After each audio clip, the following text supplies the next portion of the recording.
Okay, here at the Tomball Depot Museum, Railroad Museum, we have a 1971 International caboose that was acquired by the city back a few years, and its original owner was the Baltimore and Ohio Railroad. And it ran in the Northeast for the most part, and then when the cabooses went away, somehow Ronald McDonald got a hold of it and it became a lunch wagon down here in Texas. So when that came up for sale, the city got wind of it and they went down and grabbed it and brought it here and made a new home for it. This year we've had it painted. It's all spiffied up again for another 8-9 years of good showing. And inside we have something that'll really surprise you folks.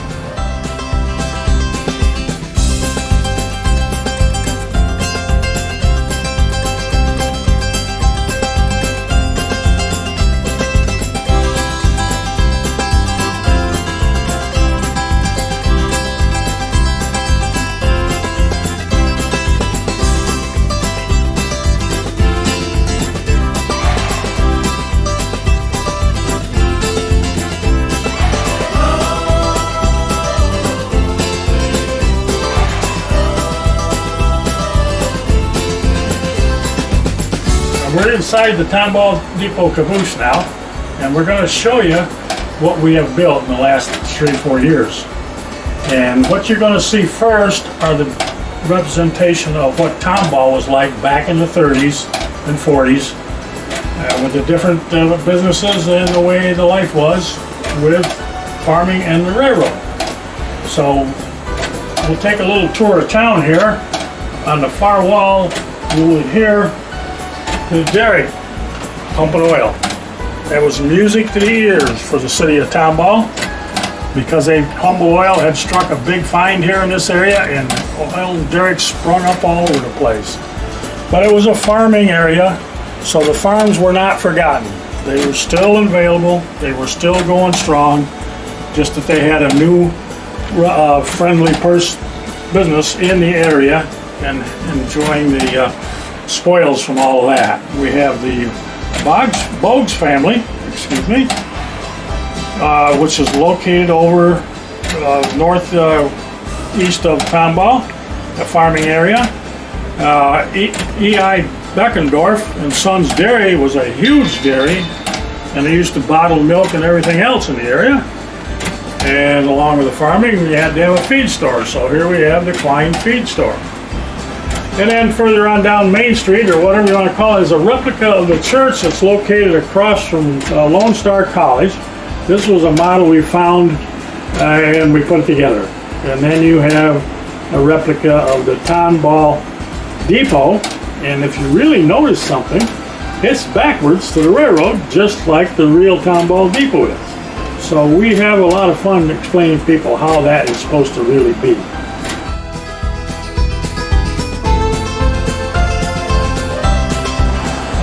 We were looking for a bridge that would really fit in with what we had in mind, so we actually did some research and found a builder of these bridges in Buffalo, New York.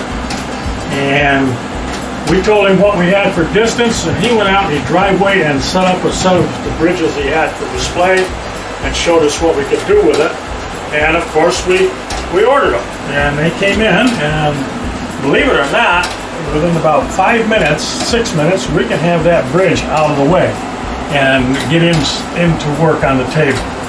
Now you're going to see a lot of mountains on this layout, which does not represent the Tomball area, but we wanted tunnels. Everybody wants a tunnel on their layout, so we've got a couple of tunnels.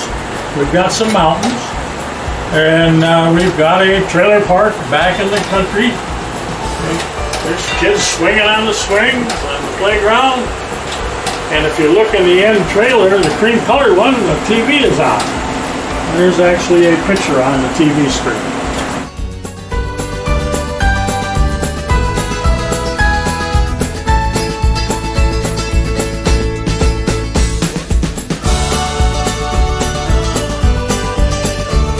We are on the other end of the table. And as you see, we have a tunnel here, and there's the Roadrunner. That tunnel does exist, so we don't know what happened to the coyote back there.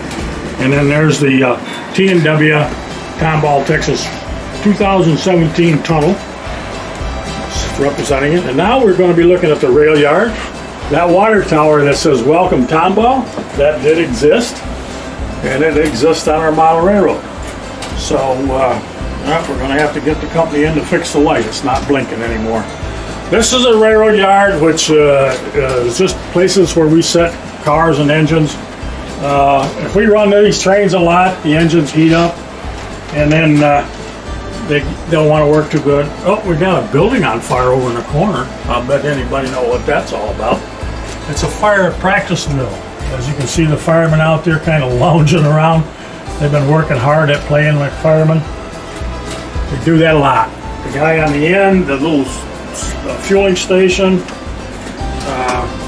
We have a lot of animation on here for the kids to play with. And so that guy right there, no, he's not going to work. Anyway, he's out of business. But anyway, we can turn lights on in the yard so people can see. This is our layout. This is what happens when a guy came to us and donated his Lionel collection. Estimated value was around $10,000. And what you see here is not even scratching the surface. We have a lot of stuff in storage. Some of the stuff can't work on these tight corners. This is 027 and 032, and we got some cars that are for the bigger stuff. So we get them out once in a while just to display them and change out the cars on the trains as they're running to give it a simulation that a new train's coming in.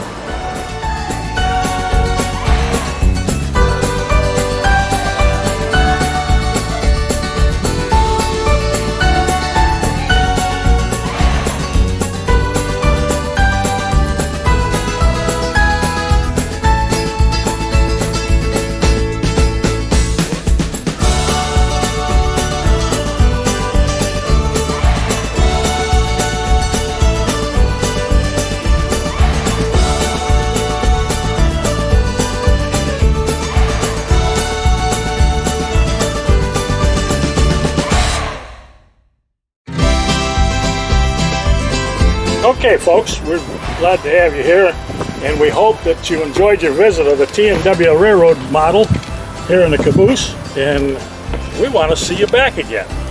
Now remember, one thing here at the depot, the only admission is you've got to be able to smile.